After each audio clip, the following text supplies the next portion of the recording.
Hello बच्चों, आज अपन शुरू कर रहे हैं अपने फिजिक्स का 14 चैप्टर एटॉमिक फिजिक्स। देखिए इसमें क्या पढ़ेंगे हम कि एटम क्या है और उसके कितने मॉडल है। टाइम टाइम पर उसको साइंटिस्ट ने, लोगों ने एटम को किस टाइप से देखा और कैसे समझा। तो सबसे पहले बात करते हैं कि एटम क्या है।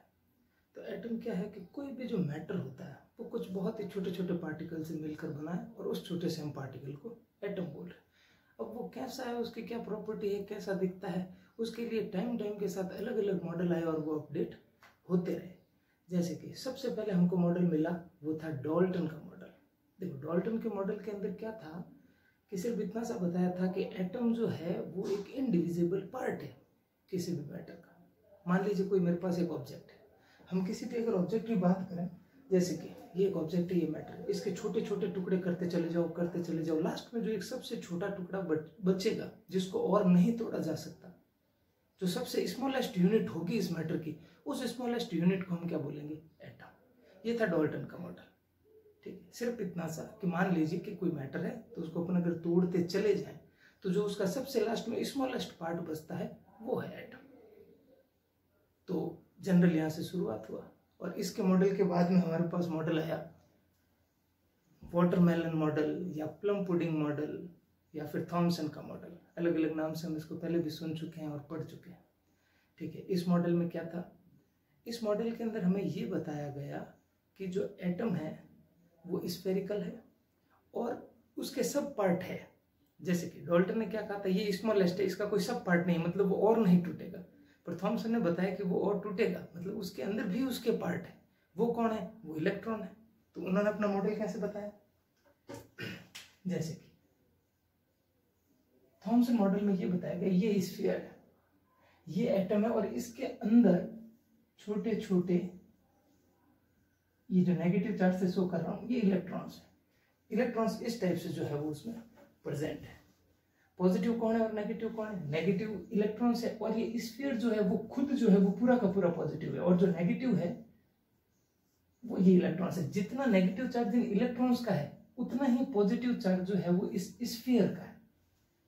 जितना पॉजिटिव स्फीयर का है उतना ही नेगेटिव इन सारे इलेक्ट्रॉन्स का है। तो टोटल नेट चार्ज कितना हुआ? 0।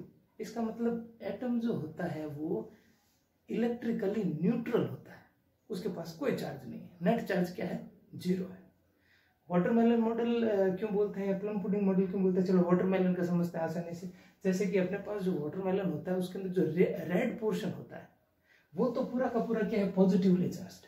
और उस रेड पोर्शन में एम्बेडेड है इलेक्ट्रॉन, पूरे वॉल्यूम में उसमें डिस्ट्रीब्यूट है अलग अलग जगह पे। जो उसके सीड्स होते हैं, ये इलेक्ट्रॉन को क्या बोल रहा है? सीड्स। जो वाटरमेलन के बीज है, जो सीड्स है, वो यहाँ किसको रिप्रेजेंट कर रहा है? इलेक्ट्रॉन को। और जो वाटरमेलन में जो रेड पार्ट होता है वो रिप्रेजेंट कर रहा है स्फीयर को।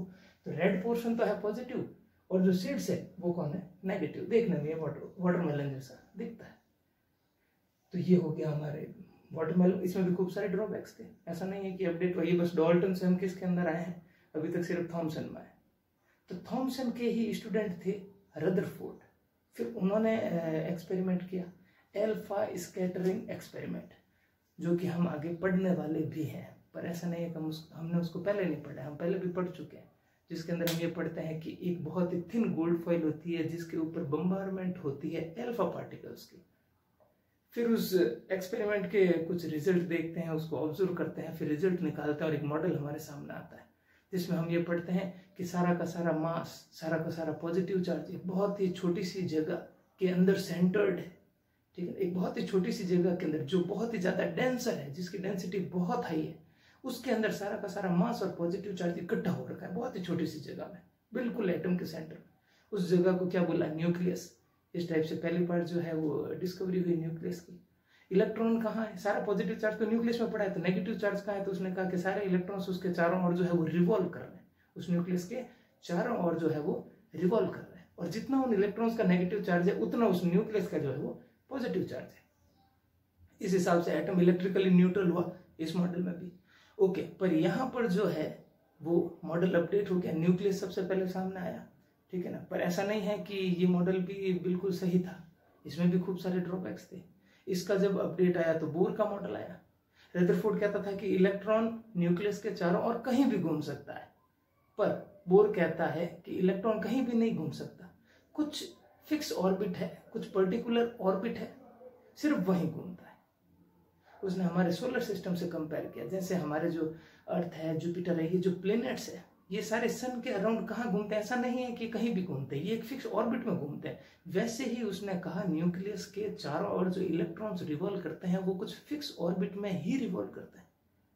तो उसने प्लेनेटरी मॉडल से या हमारे सोलर सिस्टम से जो है वो कंपेयर किया, तो बोर का जो है वो एक प्लेनेटरी मॉडल सामने आया, जिसमें वो प्लेनेट वाले उस मोशन से, सर्कुलर मोशन से, उनको देख के एक नया मॉडल बनाया, उससे कंपेयर किया, तो वो एक प्लेनेटरी मॉडल हो गया।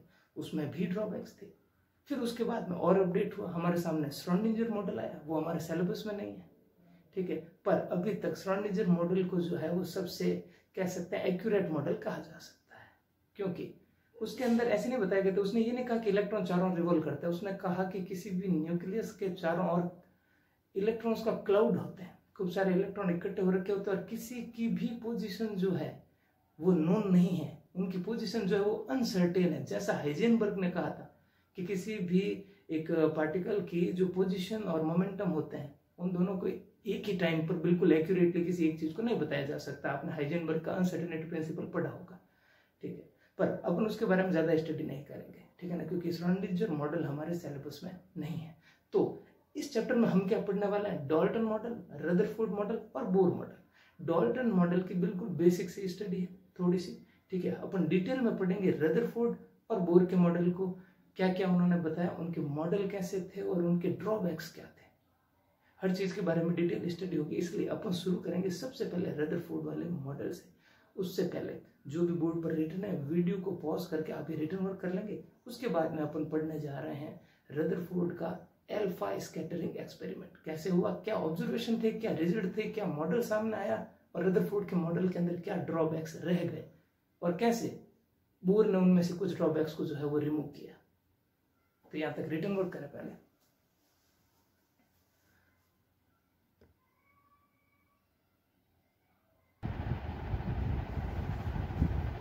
नेक्स्ट देखिए रदरफोर्ड का अल्फा स्कैटरिंग एक्सपेरिमेंट, या फिर इसको हमने ऐसे भी सुन रखा है शायद गोल्ड फॉइल एक्सपेरिमेंट, या एक और नाम जो शायद हमने नहीं सुना, गाइगर मार्सडेन एक्सपेरिमेंट। गाइगर और मार्सडेन जो थे वो रदरफोर्ड के स्टूडेंट्स थे, ठीक है। एक्चुअल में ये जो एक्सपेरिमेंट हुआ था किया इन दोनों ने ही था, पर जो गाइडेंस थी वो रदरफोर्ड की थी, इसलिए सारा क्रेडिट जो है हम कह सकते हैं कि रदरफोर्ड को मिलेगा, और मिलना भी चाहिए। जो उसने बताया वो इन्होंने किया, ये करने वाले थे, पर गाइडेंस जो थी वो रदरफोर्ड की थी। क्या था एक्सपेरिमेंट, अब देखो इस एक्सपेरिमेंट में शुरुआत कैसे हुई, ये चाहते थे कि हम कॉलिजन देखें दो न्यूक्लियस के बीच का, जैसे कि एक है अल्फा पार्टिकल। अल्फा पार्टिकल को क्या होता है, डबली आयोनाइज्ड हीलियम पार्टिकल, मतलब हीलियम में से दो इलेक्ट्रॉन निकल गए तो डबली आयोनाइज्ड हीलियम पार्टिकल बन गया। इसी को हम क्या बोलते हैं, अल्फा पार्टिकल, 2He4 हीलियम, यही अल्फा। इसका कॉलिजन हमने करवाया, किसके साथ, सॉरी हमने नहीं करवाया, ठीक है ना, इस एक्सपेरिमेंट में जो है वो गाइगर और मार्सडेन ने करा, रदरफोर्ड के कहने। किन किन के बीच कॉलिजन हुआ, एक तो न्यूक्लियस था गोल्ड का और एक कौन था, हीलियम का। अब दो न्यूक्लियस के बीच का हमको कॉलिजन देखना है, तो दोनों अपने पास सेपरेट न्यूक्लियस होना चाहिए, ठीक है। तो हीलियम का न्यूक्लियस कहाँ से मिलेगा, तो हमने यूज किया, देखो क्या विस्मिथ, एक radio active element. Radio active element जो होता है वो स्पॉन्टेनियसली एमिट करता है अल्फा पार्टिकल, मतलब वो अपने आप एनी टाइम जो है वो अल्फा पार्टिकल जो है वो एमिट करता रहता है, तो वहां से मिल जाएगा अपने को हीलियम, तो अल्फा पार्टिकल तो मिल गया। उसको कोलाइड किसके साथ करवाना है, किसी सामने दूसरे न्यूक्लियस से। अब दूसरा न्यूक्लियस कौन सा है, लेने को तो कोई भी ले सकता है, पर गोल्ड ही क्यों। तो यहाँ पर भी एक बात हमको ध्यान रखनी चाहिए कि जैसे कि मान लीजिए सामने मैं कोई दूसरा ले लेता हूँ, गोल्ड न लूँ, और जैसे कि आयरन की एक शीट ले ली, ये आयरन की शीट है, इसमें खूब सारे छोटे छोटे छोटे छोटे जो है वो आयरन के एटम्स हैं।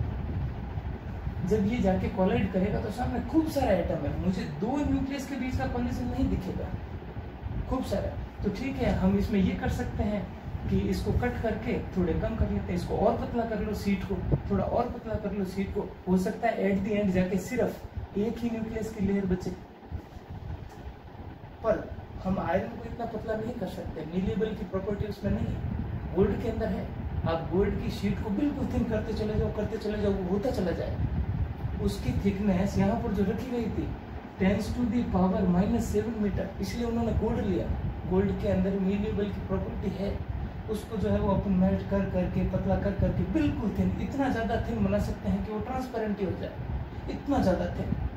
ठीक है, तो इसलिए हमने गोल्ड लिया कि आसानी से जब मैं उसको पतला करने से होगा क्या, तो वापस से वही सिंपल सी बात, पहले एटम ऐसे थे, मुझे पतला करना है तो उसको और पतला किया, अब एक लेयर है, एक लेयर और हट गई, एक लेयर और हट गई, एट द एंड लास्ट में जाके जब बिल्कुल थिन हो जाएगा तब हम कंसिडर कर सकते हैं कि अब अप्रोक्सीमेटली शायद एटम की एक ही लेयर है। तो जब हमारा अल्फा पार्टिकल इससे कोलाइड करने वाला है तो दो न्यूक्लियस आपस में जो है वो टकराएंगे और हम उसके रिजल्ट को देखेंगे। तो अल्फा पार्टिकल हमको कहाँ से मिल गया, रेडियो एक्टिव एलिमेंट से। वो एनी टाइम अल्फा को जो है वो एमिट करते रहते हैं। और सामने एक दूसरा न्यूक्लियस चाहिए था, वो हमने किसका ले लिया, गोल्ड का, क्योंकि गोल्ड की शीट को बिल्कुल पतला कर उसके इतनी पतली लेयर बना सकते हैं कि हमको एक सिंगल न्यूक्लियस मिल सकता है। ठीक है, तो ये अरेंजमेंट हो गया। अब इस अरेंजमेंट को कैसे क्या बोलते हैं,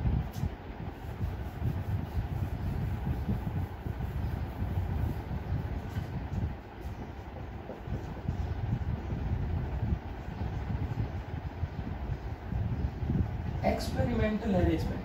क्या क्या रखा है इन्होंने, देखो सबसे पहले क्या चाहिए, जो अल्फा पार्टिकल को एमिट करे, तो ये हमने ले लिया बेसमेंट का एक रेडियो एक्टिव एलिमेंट का एक टुकड़ा, जहां से अल्फा पार्टिकल एमिट होंगे, और उसको ढक दिया एक लेड बॉक्स से,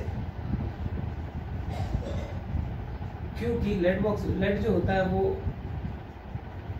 इन अल्फा पार्टिकल को अच्छे से एब्जॉर्ब कर सकता है, जो दूसरी डायरेक्शन में आएंगे वो एब्जॉर्ब हो जाएंगे, केवल जो है वो ऐसे सामने से एमिट होंगे। ये अल्फा पार्टिकल बाहर निकल रहा है इस गेट से। अब मुझे अगर कोलाइड करवाना है तो मुझे ऐसे किसी भी डायरेक्शन में जाते हुए अल्फा पार्टिकल नहीं चाहिए, मुझे एक स्मूथ बीम चाहिए, बिल्कुल एक स्ट्रेट लाइन में बीम जो सीधा जाके सामने कोलाइड करे। ठीक है, तो अब एक स्मूथ बीम प्रोड्यूस करने के लिए हम क्या करते हैं, कुछ ब्रिक्स लगाते हैं। ईंटें, ये भी किसकी है, लेड की, उसकी हमने कुछ ईंटें लगा दी, बीच में थोड़ा सा गैप रख दिया ताकि यहाँ से स्ट्रेट लाइन, एक बहुत ही छोटा सा होल रख दिया, तो इधर उधर कहीं नहीं जाएंगे, ये बस एक जो है वो अल्फा पार्टिकल यहाँ से निकलेंगे। ये हमें बीम प्रोड्यूस हो गई, बीम ऑफ अल्फा पार्टिकल्स। ये क्या हो गई, ये हो गया अपने लेड ब्रिक्स। ठीक है, इन्होंने क्या किया, इसको कॉलिमेट कर दिया। कॉलिमेट करने का मतलब क्या होता है, वापस जो मैंने अभी बताया था कि बिल्कुल एक स्मूथ बीम प्रोड्यूस कर देना, मतलब कॉलिमेट कर देना, एक बीम में, एक लाइन में इनको अलाइन कर देना, अरेंज कर देना। तो इसलिए इसको हम कॉलिमेटर भी बोल सकते हैं।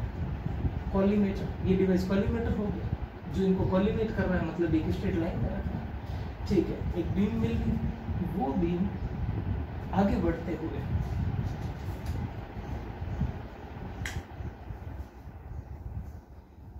देखिए बीम प्रोड्यूस होगी, बीम आगे बढ़ते हुए किससे कोलाइड करेगी, एक बिल्कुल थिन गोल्ड फॉइल से।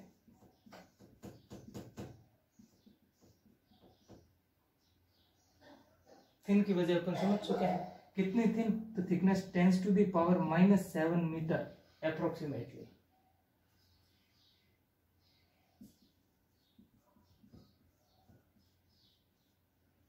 इतना थिन रखा गया गोल्ड फॉइल को। ठीक है, इसके ऊपर ये कोलाइड हो गया। उसके बाद में अब कोलिजन होने के बाद में ये हो सकता है इधर वापस आ जाए, हो सकता है स्ट्रेट चला जाए, हो सकता है इधर स्कैटर्ड हो जाए, बैंड हो जाए कुछ एंगल से, कुछ भी हो सकता है, वो सब रिजल्ट पे डिपेंड करता है, वो देखेंगे। तो ये अल्फा पार्टिकल इसको पेनिट्रेट करके या इधर आए उधर आए, जिधर भी गए, उनको चेक करने के लिए क्या किया गया, इसके चारों ओर एक चैम्बर लगाया गया, जिसके पूरे सरफेस पे, इस सरफेस पे जो है वो जिंक सल्फेट की जो है वो पॉलिश कर दी गई। क्योंकि जिंक सल्फेट पे जैसे ही एक चार्ज पार्टिकल ऐसे कोलाइड करता है तो वहां पर हमको फ्लैश दिखाई देता है। ठीक है, स्पार्किंग, एक ऐसे चमक, एकदम से स्पार्क दिखाई देता है। उस स्पार्क को देखने के लिए, मान लीजिए अल्फा पार्टिकल उधर गया, किसी वजह से वो इधर आया होगा, तो जैसे वो इधर कोलाइड करेगा, ZNS पे कोलाइड करेगा, अल्फा पार्टिकल वहां पे स्पार्किंग होगी, उसको देखने के लिए एक माइक्रोस्कोप लगा दिया, क्योंकि वो स्पार्किंग जो होती है वो बहुत ही छोटी होती है, तो उसको ढंग से देखने के लिए अपनों ने यूज कर लिया यहाँ पर एक माइक्रोस्कोप। ये उन्होंने प्रैक्टिकल अरेंजमेंट कर दिया। इस एंगल को क्या बोलेंगे, जिस एंगल से वो बेंड हो जाएगी, ये हॉरिजॉन्टल लाइन है, चाहे नीचे बेंड हुआ चाहे ऊपर बेंड हुआ, वो जिस भी एंगल से बेंड हो जाएगा उसको हम क्या बोलेंगे, एंगल ऑफ स्कैटरिंग।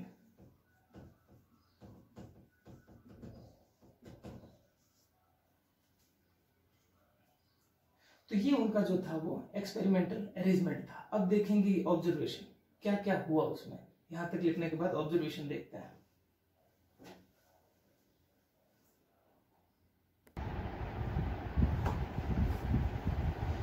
तो देखिए एक्सपेरिमेंट की क्या रिजल्ट निकले।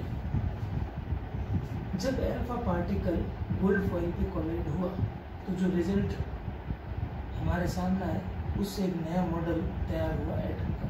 देखते हैं पहले तो ऑब्जर्वेशन के रिजल्ट क्या थे, फिर उनका रिजल्ट का मतलब क्या निकलता है। जैसे कि पहले result, most of the alpha particle passed straight through the gold foil. बहुत सारे पार्टिकल, अप्रोक्सीमेटली मोर देन 99% से थोड़ा बहुत ज्यादा परसेंटेज के पार्टिकल तो बिल्कुल बिना डिफ्लेक्ट हुए, बिना स्कैटर्ड हुए सीधे ही पास हो गए। बहुत सारे पार्टिकल सीधे निकल गए। क्या मतलब निकलता है इसका, कि हो सकता है एग्जाम में कुछ है ही नहीं। इसका मतलब एटम के अंदर मैक्सिमम पोर्शन तो ब्लैंक है, जहाँ कुछ है ही नहीं, इसलिए तो वो स्ट्रेट पास हो गए, उनका कोलिजन किसी के साथ हुआ ही नहीं। फिर some particle scattered more than 1 degree. कुछ पार्टिकल जो थे वह सीधे नहीं चले, सीधे चलते चलते थोड़े से मुड़ गए, मतलब वो किसी से रिपेल हुए होंगे। एक अल्फा पार्टिकल है, वो पॉजिटिवली चार्ज्ड है, हमने अभी बात की थी। अल्फा पार्टिकल कौन, डबली आयोनाइज्ड हीलियम पार्टिकल। तो अल्फा पार्टिकल ये जा रहा है, ये पॉजिटिवली चार्ज, वो ऐसे चलते चलते थोड़ा सा उधर उसको फोर्स लगता है, मतलब वो रिपेल हुआ है किसी से, मतलब सामने कोई जरूर एक पॉजिटिव चार्ज की चीज है। ठीक है, फिर next, occasionally any one particle scattered at 180 degree. कभी कभी अप्रोक्सीमेटली एक पार्टिकल, जैसे कि एक आइडिया है, ये डेटा जो है वो अलग अलग बुक में अलग अलग हो सकता है, कि अप्रोक्सीमेटली 8000 पार्टिकल में से जितने भी एपिट किए, रेशियो ये कि अप्रोक्सीमेटली 8000 में से 1 पार्टिकल ऐसा होता है जो 180 डिग्री पे स्कैटर्ड होता है, मतलब वो सामने कोलाइड करके वापस आ गया। 180 डिग्री पे स्कैटर्ड होता है। 180 डिग्री कैसे, इसको 360 ना समझे, ये पार्टिकल सीधा जा रहा था, ठीक है, अगर यूं मुड़ता है तो एंगल थीटा पर वो यूं वापस आ गया, तो एंगल कितना हो गया, 180 डिग्री। एक पार्टिकल सामने किसी से कोलाइड होके वापस आ गया। ठीक है, तो इस रिजल्ट से हमारे सामने जो है वो कह सकते हैं, ये रिजल्ट ही हमको सोचने पे मजबूर करता है कि न्यूक्लियस जैसी कोई चीज है।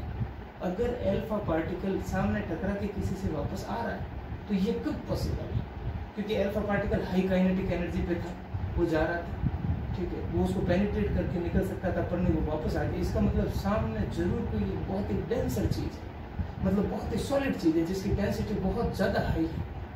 ऐसी चीज से किसी से वो जरूर अल्फा पार्टिकल टकराया है, तभी उसको वो पेनिट्रेट नहीं कर पाया, उसे वापस क्यों आया, क्योंकि रिपल्सन हुआ। अल्फा खुद पॉजिटिव है, सामने जरूर कोई दूसरा पॉजिटिव होगा, तभी तो वो रिपेल होकर वापस आ रहा है, कि ये एक पॉजिटिव चार्ज है, ये ऐसे जा रहा है। तो सामने जब कोई खूब सारे पॉजिटिव चार्ज या बहुत ही स्ट्रॉन्ग पॉजिटिव चार्ज उसको मिलेगा, तभी तो वो इसको पेनिट्रेट नहीं कर पाएगा, वो वापस आ जाएगा। और इसको पेनिट्रेट भी नहीं कर पाएगा क्योंकि इसकी डेंसिटी बहुत ज्यादा हाई है, बहुत ज्यादा है, ये इसको पेनिट्रेट नहीं कर सकता चाहे इसके पास कितनी भी एनर्जी हो।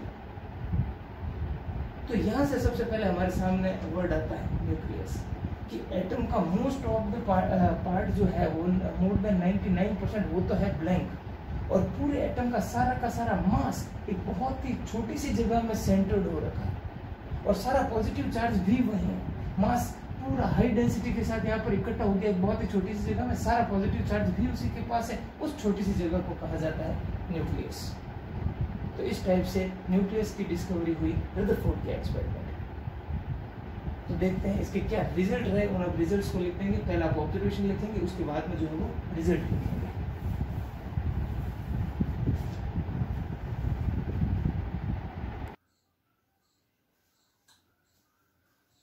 अब देखिए रदरफोर्ड का एटम का मॉडल।